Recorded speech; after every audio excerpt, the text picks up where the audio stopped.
Coucou tout le monde, j'espère que vous allez bien. On se retrouve aujourd'hui dans une nouvelle vidéo, un nouveau retour de course.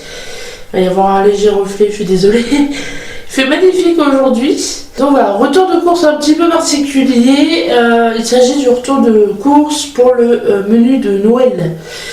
Voilà, menu que je vais vous montrer cette année. Je m'y engage, chaque année je piaille un petit peu en mode oui, trop de pression, je vous montre pas ce que je fais, machin. Là, c'est un menu assez basique, mais voilà, vous montrer aussi qu'on peut faire un repas tout à fait acceptable, correct, avec des ingrédients un peu sympas, pour un budget assez sympa aussi, puisque vous allez le voir, j'en ai pour une 60aine d'euros, pour 2 jours et 5 à 6 personnes, puisque le 24 nous serons 5 et le 25 nous serons 6. Donc là, j'ai l'équivalent de 2 jours de repas pour une 60aine d'euros, entre 60 et 70, je n'ai plus le prix exact. Mais voilà, vous montrer ce que j'ai acheté, je vous mettrai le détail, je vous le partagerai aussi sur les réseaux sociaux si vous ne me suivez pas. Voilà, je vous mets tout à l'écran. Je vous partagerai tout ça en temps voulu, je vous ferai peut-être un visuel, enfin je sais pas trop. Je vais vous montrer du coup ce que je vais faire avec, des fois que ça puisse vous inspirer, même ne serait-ce que pour le repas de Nouvel An. Je vais vous montrer d'abord tout ce qui est épicerie, fruits et légumes secs, parce que j'ai mis le frais et le surgelé au frigo. Pareil, vous préciser qu'il manque du poisson. Pardon. J'en ai en surgelé, j'ai des pavés de saumon, vous allez le voir. Mais j'ai prévu de cuisiner, parce qu'en fait, si vous voulez, la personne qu'on reçoit le 25 est beaucoup plus poisson que viande. Voilà, c'est une personne assez âgée, qui a des problèmes de santé, etc. Donc on fait un peu attention à ce qu'elle mange aussi. Bien qu'en période de fête, elle se fait toujours un peu plaisir. Voilà, on sait maintenant, on a l'habitude que voilà, vaut mieux miser sur le poisson qui est plus léger en plus à manger. Et donc du coup, on l'a pas encore acheté, on l'a repéré. Je vais faire du lieu noir. Qui est un poisson blanc en pavé, enfin bref, on l'achètera plus tard et je le congèlerai pour pouvoir l'avoir voilà, le 25. Là, pour l'instant, voilà, il n'est pas acheté et j'ai acheté que les pavés de saumon que vous allez voir en Eco Plus, puisque je vais les mettre en feuilleté, je vais les cuisiner d'une certaine manière, donc le fait que ce soit un peu du frais, on s'en fiche un petit peu. Tout miser au pire sur le poisson en plat, vous voyez. Je vais faire en courbouillon et ensuite avec une sauce à la crème, enfin je vous redirai tout. Mais voilà, j'ai misé sur quelques pièces et pas d'autres. Mais ça reste dans un budget assez sympa et c'est pas forcément des plats qu'on mange tous les jours. Donc je vous montre ça tout de suite. 1 kg de farine, on en a encore, c'est pareil, j'ai acheté des articles en prévision pour être sûr d'avoir et au pire refaire du stock pour nous derrière. On prendrait ce qu'on a nous et ça renflouerait, ça comblerait en fait le trou sur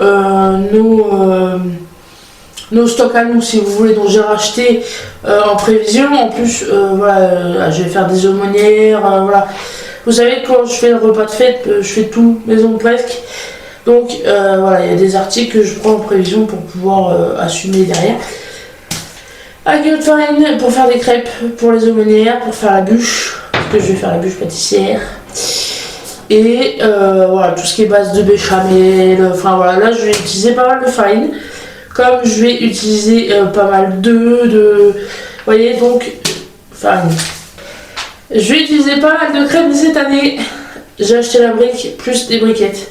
Carrément, très pratique. Donc de la crème entière fluide, 30% de matière grasse.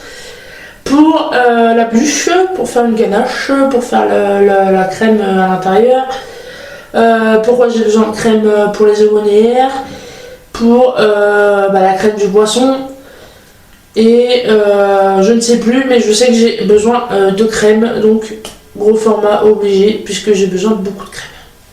Ce que je vous disais du coup, les petites briquettes en supplément, parce que le litre de crème n'est pas donné. Hein. Et je me suis dit, je vais pas acheter 8 € de crème. Je vais prendre des briquettes à côté et voilà, si ça sert pas, ça nous servira à nous plus tard. Ou pour le repas de Nouvel An. Ou enfin voilà, c'est pas perdu en fait. J'ai géré mes quantités plutôt bien, je trouve. Et voilà, j'ai pris au pire un peu plus pour être sûr que ça fasse 5 à 6 personnes et qu'on est tous suffisamment dans l'assiette. Des pâtes feuilletées, ça je le fais pas maison puisque c'est très long à faire. J'ai pas la patience, faudrait que je réessaye d'en faire et voilà, je vais faire avec de l'industriel. J'en ai 1, 2, 3, 4, 5. Parce que je vais faire des feuilletés et vu que c'est des pâtes rondes, je sais pas du tout combien je vais pouvoir faire de feuilletés. C'est Mickaël, le pro des feuilletés, normalement, il m'aidera sûrement. Dans le doute, j'ai pris plus et ça partira au congèle si je vois que j'en ai trop. Une tablette de chocolat au lait pour faire l'enrobage de ma bûche. Je vais la couvrir de chocolat. Une année, j'ai fait version rocher avec des pignons de pain et des restes de noix que j'avais, je crois, de noix de Grenoble. Ou... C'était super bon, mais là, vu que je vais la faire au spéculoos, je me suis dit, ça va pas avec, je trouve. Ouais, c'est la bûche, elle est cochonne cette année. Mais je me suis dit, ça va pas avec, donc je vais faire que du chocolat avec du layering de spéculoos. Enfin, vous verrez ça si j'y arrive. Non, oui, ça va, je gère plus ou moins. Le chocolat au lait pour que ça soit moins fort en goût et voilà, que ça se marie bien avec le spéculoos. Un gros pot de tartinables de boursin en ail et fines herbes. J'hésitais avec la échalote. Je me suis dit, échalote avec le saumon, ça va peut-être être écœurant. Parce que voilà, comme je vous dis, je vais faire des feuilletés boursin saumon. Et saumon que j'aurais pré-cuit avant, bien sûr. Que je vais émietter. Et je sais pas encore si je mélange tout et je mets dans le feuilleté. Ou si je mets une couche de boursin et le saumon par-dessus. Ou je fais une espèce de crème au boursin. Je sais pas encore du tout comment je vais faire. Tout ce que je sais, c'est que je vais faire des feuilletés saumon boursin. Voilà, mais du coup du boursin quoi, enfin, et ail et fines herbes parce que je me suis dit que voilà, échalote ça serait trop écœurant à tester. Mais dans le doute, en fait, pour que ça plaise à tout le monde, je me suis dit ail et fines herbes, je sais que ça va avec. Voilà. Ah oui, en fait, j'ai dit que j'avais mis le fruit au frigo, mais elle était tellement vite. J'ai pas tout mis, mais voilà, ça craint rien. Voilà, ça fait même pas 1 heure que c'est allez, arrive. Du sucre vanillé, maintenant je prends ça parce que je me rends compte que ça donne vachement de goût selon ce que je fais. C'est très pratique, ça se garde longtemps, c'est pas... Voilà. Je suis sur ça en ce moment, voilà. Donc j'en ai repris parce que j'ai fini l'autre hier, enfin ce que j'avais hier. Donc voilà, sucre vanillé pour la bûche notamment. Et c'est tout, puisqu'ensuite ces bûches glacées qu'on a déjà acheté, on a des petits fours aussi pareil qu'on a acheté chez Aldi.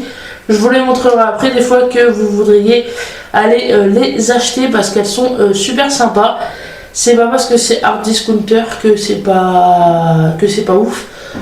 Nous ça va faire 2 ans du coup cette année qu'on va chez Aldi chercher nos bûches glacées parce qu'elles sont terribles et à bas prix, enfin voilà, très qualitatif comme peut faire Lidl avec leur gamme de luxe. Là c'est pareil chez Aldi et voilà, c'est super, enfin nous voilà, on aime bien quoi. Fromage à manger en fromage, de la bûche de chèvre, bûche fondante. Voilà, on en a d'autres au frais, j'ai oublié de la ranger. Qui dit bûche spéculoos, dit pâte de spéculoos. Voilà, c'est le petit truc un peu ouh. Mes beaux-parents ne connaissent pas en plus, donc on va leur faire découvrir ça. Nous c'est un truc qu'on adore, moi je me le tape à la petite cuillère, c'est très écœurant. Mais voilà, il y a des fois j'ai des cravings comme ça. Et je m'achète un pot et je me le dégomme à la petite cuillère comme le Nutella. Alors je fais pas des grosses cuillères, je vous rassure. Voilà, il y a des fois où j'ai des passes comme ça peut être du beurre de cacahuète, ça peut être ça peut être un Nutella un peu moins. Voilà, ça fait partie des trucs que j'aime bien. Plus en tartine, quand même, c'est petite cuillère ou tartine parce que c'est très écœurant. Donc voilà, je vais mettre ça je vais monter ça en ganache dans la bûche. Et j'en mettrai fondu en layering avec mon chocolat sur le dessus de ma bûche. Donc ça risque d'être un peu sympa. Et donc voilà, le petit pot qui pourra servir, parce que je pense pas tout utiliser, il fait Il fait 410 grammes, donc voilà, c'est l'article un peu fancy. Je sais pas si on peut dire fancy. On peut dire fancy. Une carotte. Une carotte. Voilà, parce que pour mes aumônières, je vais faire des aumônières au blanc de poulet pour changer un peu les fruits de mer. Parce que en fait, chaque année, on essaye un peu de varier. Depuis que je fais les repas, qu'on fait parce que enfin bref, c'est moi qui cuisine, mais on fait ensemble si on veut, et on choisit les plats, etc. Et chaque année on s'arrange pour tourner un petit peu, pour varier les plats, les entrées, les apéros, etc. Cette année, ma belle-mère avait une envie d'aumônière. Et en général, je fais souvent des fruits de mer, aumônières fruits de mer, bouche à la reine aux fruits de mer. Cette année, je vais faire au poulet. Donc, je vais mettre en fait une garniture à base de blanc de poulet, de champignons et de carottes. Avec une bêche, enfin, je vais faire un truc bien fat, quoi. Et donc, vu qu'il n'y a pas besoin de beaucoup de garniture en soi, pas besoin de prendre énormément pour garniturer, quoi. Donc j'ai pris qu'une carotte que je vais couper en petits bouts pour que ce soit plus simple et plus agréable à manger. Et une carotte, quoi. Enfin, vous voyez ce que je veux dire, hein. Pas besoin de 36 carottes pour 5 personnes. On a fait du coup avec les fruits et légumes. J'ai un filet de 5 kg de pommes de terre dans le coffre. Alors Mickaël vient de me dire que... Parce que en déballant les fruits et légumes, je suis purée, mais j'avais pris des pommes de terre. Et il me dit, je lui dis, mais elles sont où les pommes de terre et tout? Il me dit, non, t'inquiète pas, c'était complet, c'est juste que j'avais pas assez de main, elles sont dans le coffre. Voilà, donc je vous mettrai le prix ici, à filet de 5 kg de pommes de terre. J'en ai encore, mais voilà, vu que je vais faire gratin et purée, voilà, je me dis, ça va passer de la pomme de terre, et vu que c'est un légume qu'on mange assez facilement en purée, en frites, voilà, et pommes de terre, comme ça je passe aux pire celles que j'ai qui sont un peu plus vieilles, et comme ça je renouvelle mon stock de pommes de terre. Vous remarquerez que je n'ai pris que du vrai légume, je n'ai pas pris de surgelé. Parce que voilà, qui dit fait dit quand même ce que je vous disais, ingrédients de qualité, c'est le seul moment où on se fait plaisir, donc où je fais l'effort d'acheter de vrais ingrédients et de faire le repas maison de A à Z. À part pour les bûches glacées et les petits fours. Il y aura aussi des toasts à la truite et l'alcool, mais ça c'est voilà, les beaux-parents qui gèrent. Donc je n'ai pas, mais voilà, que vous ayez une idée de ce qu'on peut manger et de ce qu'on peut faire. Et voilà, du coup pour tout ça, moi les filets de lieu, j'en ai pour une soixantaine d'euros et je suis très contente puisque le repas va être sympa. Pareil, on se rend compte au fil des années que, au tout début j'ai commencé à faire les repas, je faisais beaucoup trop de quantité, il y avait des restes, alors ce qui n'était pas plus mal, mais à chaque fois on savait même plus ce qu'on mangeait quand. On se rendait compte en fait qu'on n'arrivait pas à tout manger, donc on a réduit les quantités. Et là, je vous dis, j'ai ce qu'il faut. Je vais pouvoir faire en fonction de 5 à 6 personnes. Il y aura peut-être des restes, il y aura peut-être de quoi refaire. Voilà, je sais pas encore niveau quantité exactement ce que je vais faire, mais j'ai pris en fonction quand même. Et donc là, voilà, ça va être des repas. Non, ça va être bien. Ça va être bien. Je suis très très fière. Et je serai d'autant plus fière quand voilà, mes invités me diront que c'est bon, puisque je sais que ça va l'être. Je me lance pas de fleurs, mais voilà, ce que je fais, c'est pas compliqué à faire en soi. Et voilà, c'est des choses que je sais faire, donc voilà, qui sont bonnes, que j'ai déjà fait. Enfin, vous voyez. Des oignons, un filet de 4. Voilà, oignons jaunes. France. C'est des oignons français. Pareil, maintenant vous savez que je reprends plus que des filets comme ça de 4 parce que sinon je les perds. J'en bave. J'en bave à les couper et à les éplucher, mais voilà, les oignons surgelés ça rend trop d'eau, c'est plus... non, je reviens au basique et je reviens à la vraie cuisine et voilà, je dérouille hein, parce qu'ils sont costauds, je sais pas ce qu'ils ont fait avec le... Enfin, je sais pas comment ils produisent leurs oignons. je dérouille. Et puis selon où je me fournis, ils sont énormes. Je crois que c'est chez Inter la dernière fois. Ou je sais plus où, j'ai acheté des oignons. Comme ça, mais wow, c'est à peine tu passes la lame du couteau que tu chiales. Enfin, c'est. Voilà, ils sont raides les oignons. Je sais pas vous, ici ils sont raides. Des oignons quoi. Des citrons en Eco Plus, ça c'est pour ma sauce. Du coup, je vais faire une sauce crème citronnée. Et donc, je les laverai bien entendu, puisqu'ils ne sont pas bio. Je les zesterai en fait, enfin, j'en zesterai un dans ma sauce, sur mon poisson. Enfin, je vais voir comment je présente. Mais voilà, le noir, sauce crème citronnée, très très bon. Récemment, j'ai fait. Qu'est-ce que je fais? Des pâtes au saumon, je crois, avec une sauce. J'ai mis du citron dedans et qu'est-ce que c'était bon. Normalement, Michael n'est pas très citron dans les sauces et moi non plus. Je suis toujours un peu frileuse du citron dans la cuisine. Et au final, en fait, c'est juste une question de gérer la quantité, de gérer voilà, l'assaisonnement et de pas trop en mettre, quitte à en rajouter. C'était à tomber. Et donc, du coup, voilà, c'est ce que je vais faire pour les fêtes avec mon lieu noir et du gratin de patates douces. Des haricots verts déjà équeutés. Voilà, 2 paquets pour être sûr d'en avoir. Alors, j'ai pris 2. Peut-être en prendre. Sur le drive, j'ai fait un drive, hein. Je savais pas trop ce que je vous disais niveau quantité, j'avais pas trop. Parce que voilà, ça va être en fait dinde, purée et fagots de haricots. Donc je pense que 2 sachets ça va le faire, mais ça va être des petits fagots. J'en ai pris 2. Oh, oui, je pense que. Oh, je peux toujours en racheter au cas où. Parce que j'ai peur de manquer en fait. C'est. Ouais, j'aurais peut-être trop. J'en rachèterai un. J'ai douté, hein, au moment où il y a des quantités, j'étais pas trop sûre. Mais voilà, je vais faire des fagots de haricots, donc je les ai pris déjà équeutés. Et comme ça, j'aurais juste à les pré-cuire, à les enrouler de lard. Et voilà, à les mettre voilà, dans un plat au four.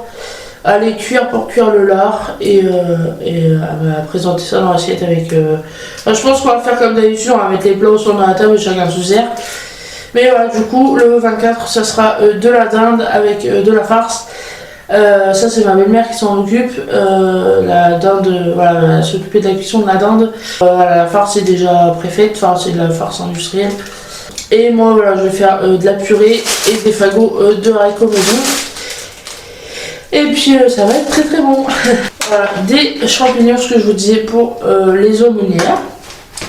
Bon, un champignon de Paris, 200 grammes, 95 centimes. Et des patates douces pour les gratins de patates douces. Le gratin, les gratins.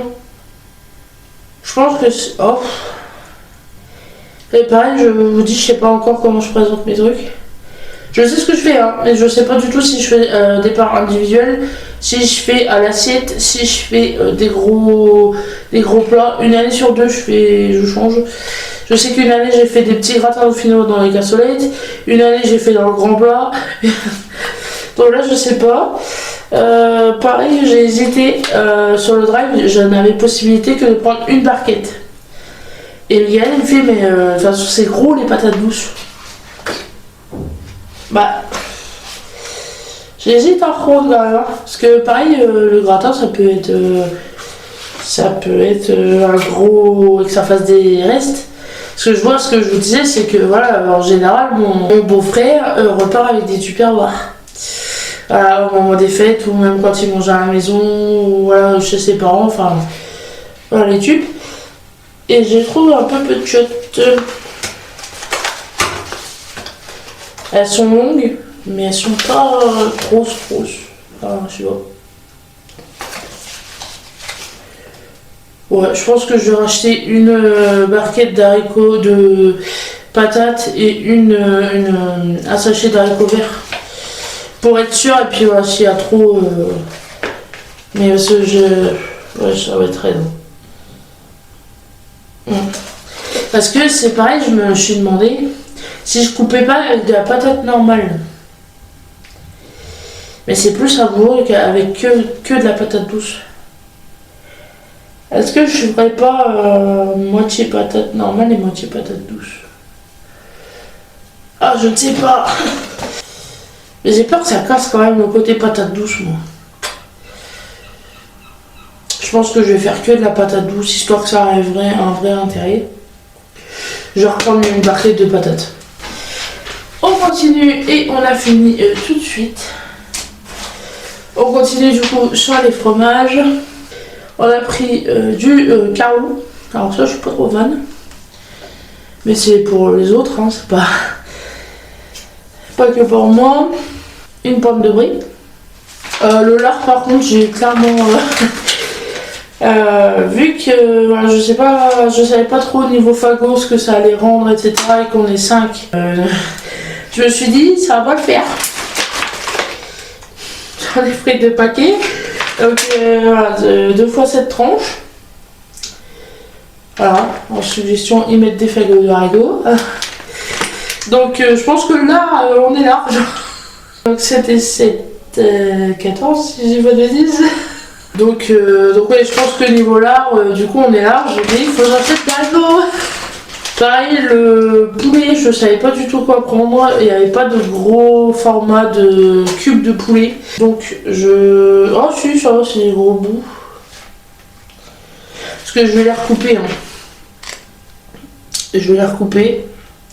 Ça va réduire la cuisson en plus. Parce que si, 400 grammes pour 5.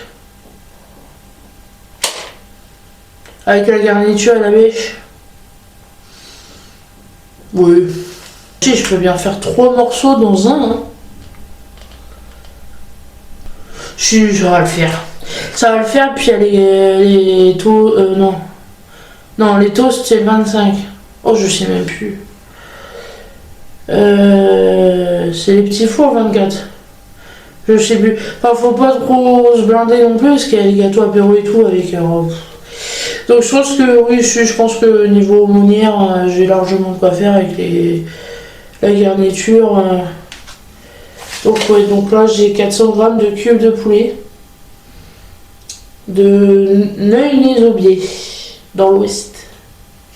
Format familial bon plan, bah oui. Si c'est des bons goûts. C'était assez bien représenté sur la photo du live. Je pense que niveau viande on est pas mal. Voilà. De toute façon les crêpes c'est pareil. Je pense qu'elles vont rétrécir un peu à la cuisson. Je pense qu'on est bon. Les pavés de saumon, je sais plus si je vous les ai montrés, je crois pas. J'ai 3 boîtes. Du coup pareil, étant 5, ne sachant pas trop comment j'allais présenter mes feuilletés, je me suis dit c'est pas grave, au pire ça fait des restes. Ouais, comme je vous disais, je vais sûrement les éminetter pour les mettre dans les feuilletés. Mais voilà, c'est des boîtes de 2. Et c'est 250 grammes. Donc dans le doute, j'ai pris 3 boîtes pour avoir assez de garniture dans mes feuilletés, quoi. Pour que ça ait bien l'intérêt, qu'on sente bien le saumon et pas que le pourcin ou inversement, tu vois. Donc j'ai 3 boîtes comme ça, donc ça me fait 6 pavés.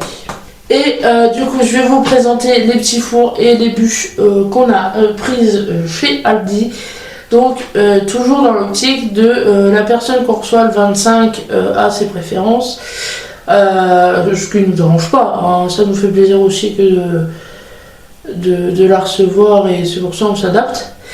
J'ai du coup 2 bûches glacées et je ferai une bûche, la bûche pâtissière et elle fera sûrement 2 jours. En fait, chaque année c'est ça, en fait on prend 2 bûches pour le 24 et le 25. Et 2 bûches glacées pour le 24 et 25 et voilà, on s'arrange pour que la bûche pâtissière que je fais, enfin la bûche oui, je suis pâtissière même si c'est pas vraiment une bûche pâtissière, mais la bûche gâteau que je fais fasse 2 jours. Là en plus voilà, j'ai ma belle gazinière à mon grand lait frites, donc j'ai moyen de faire une belle génoise et qu'elle soit assez fat. Donc en général elle fait voilà, en faisant des petites tranchettes parce qu'on mange toujours, vous savez, une part de bûche glacée et une part de bûche gâteau. Voilà, en faisant des petites tranchettes, en général ça fait 2 jours. Donc voilà, bref. Donc on a du coup une bûche glacée fruits, une bûche glacée au chocolat et des petits fours. Donc cette année, la bûche glacée fruits sera une bûche aux fruits exotiques. Voilà, je sais pas si ça vous donne envie, mais j'adore. Donc voilà, de la marque Gourmet de chez Aldi. Et on adore. Elles sont très très bonnes. Il n'y a pas besoin d'aller mettre 30 balles chez Picard dans une bûche chocolat Dubaï, même si ça te fait très envie. Voilà, nous on n'est pas cette team là. Voilà, il n'y a pas besoin d'aller claquer je sais pas combien chez. Voilà, tu vas chez Aldi, t'as ce genre de truc, il y a un petit coulis et tout, elles sont. Voilà, l'année dernière on avait pris fruits rouges. Elles y étaient encore cette année, mais on s'est dit tiens on va changer, fruits exotiques, c'est du fruit pour couper du chocolat. C'est très très bon aussi. Et il y a quand même du chocolat, il y a vrai. Enfin là c'est du caramel pour être plus précis, vanille, caramel, saveur biscuit. Est-ce que ça vous donne envie? Très très bon. Et l'année dernière on avait la chocolat façon rocher. Donc le même esprit avec l'entourage voilà comme ça crépitant, enfin vous savez façon rocher quoi. C'est juste qu'au lieu d'être à la vanille c'était du chocolat quoi. Et les petits fours, alors ça c'est mon plus de bonne affaire. C'est 80 mini feuilletés apéritifs pour 5 et quelques. C'est rare de voir des formats comme ça à ce prix-là. On a sauté dessus parce que pareil, il y avait un choix. Aldi, c'est comme Lidl, leur gamme, elles sont. Il y a un choix, c'est super agréable. Donc voilà, 80 mini feuilletés et vous avez donc chèvre, emmental, épinard ricotta, légumes curry, champignons, saumon, tomates et légumes et courgettes basilic. Alors là, mon copain t'es refait. Pour ceux qui aiment pas ci, ceux qui aiment pas ça, ou ceux qui préfèrent ci, ceux qui préfèrent ça, là t'as le choix mon copain. Je suis excitée, là c'est 5 jours de Noël, wouh, je suis enthousiaste, j'aime bien la bouffe. Ouais non c'est et puis voilà 80, tu peux faire 24, 25 et Nouvel An. Ou 24 et Nouvel An, ou que Nouvel An, parce que pareil ma belle-mère nous a dit ah bah j'en ai pris aussi. Elle a trouvé une boîte de petits fours Blennies en anti-gaspi. Elle a sauté dessus. Voilà, on va avoir le stock de petits fours. Et puis voilà, si au pire il n'y a pas assez, bah, on refera des petits fours. Et voilà, ça peut être notre boîte le 24-25 et la sienne au Nouvel An, ou la nôtre au Nouvel An. Sachant que là il y a 80, je pense qu'on va faire la nôtre 24-25 et la sienne Nouvel An, parce que la sienne est beaucoup plus petite. Comme ça, voilà, il y a assez pour les 2 jours. On en fait une certaine quantité sur les 2 jours et puis il y a des restes et on les mange plus tard. Enfin, on voit comment on fait, mais voilà, les formats comme ça, c'est hyper pratique si vous avez du monde ou si vous êtes des grands mangeurs ou si voilà, même après, nous en général, ce qu'on fait s'il en reste, c'est qu'on se fait des petits apéros et on s'en fait sur les apéros suivants, quoi. Mais non, c'est hyper sympa. Et puis là, les goûts changeaient un peu de ce qu'on prend d'habitude. Donc, non, c'est très très bien. Et je suis très contente de ce genre d'achat. Donc voilà, j'espère que ce petit retour de course vous aura plu. N'hésitez pas à me dire ce que vous en pensez dans les commentaires. Moi, j'ai très très hâte que de faire le repas de Noël comme chaque année. Même si je me mets une pression de dingue et ça me demande une organisation quand même. Je suis toujours très contente que de faire le repas et d'avoir des retours qui me disent que c'est bon. Je suis très très contente parce que c'est pareil, ça me challenge un petit peu et que voilà, je préfère toujours faire à manger pour les autres que pour moi. Voilà, les copains vous pourront vous le dire. Voilà, moi je reçois des copains, je leur fais un rôti par exemple. Et parce que oui, effectivement, je voulais pas montrer, mais le fameux repas entre amis c'est donc fait. Et j'ai fait un rôti pomme de terre. J'ai 30 ans, hein, qu'est-ce que vous voulez? Non, je sais pas encore, mais vous voyez, voilà, si vous venez à la maison, alors si j'ai pas, je vous fais des pâtes, un peu un peu en sauce avec voilà, je me débrouille, mais si voilà, si j'ai les moyens ou quoi, bah je sais recevoir quoi. Donc ouais, j'ai fait un rôti pomme de terre et j'ai eu que des bons compliments. Première fois que je le faisais, j'ai réussi au premier coup. Non, très contente. Et c'est vrai que ça fait toujours plaisir que d'avoir des bons retours et de. Voilà. Enfin bref. N'hésitez pas du coup à me dire ce que vous en pensez dans les commentaires, hein, toujours. À laisser vos pouces pour me soutenir, à partager la chaîne, la vidéo. Et puis nous on se retrouve bientôt pour le repas de Noël du coup. Salut!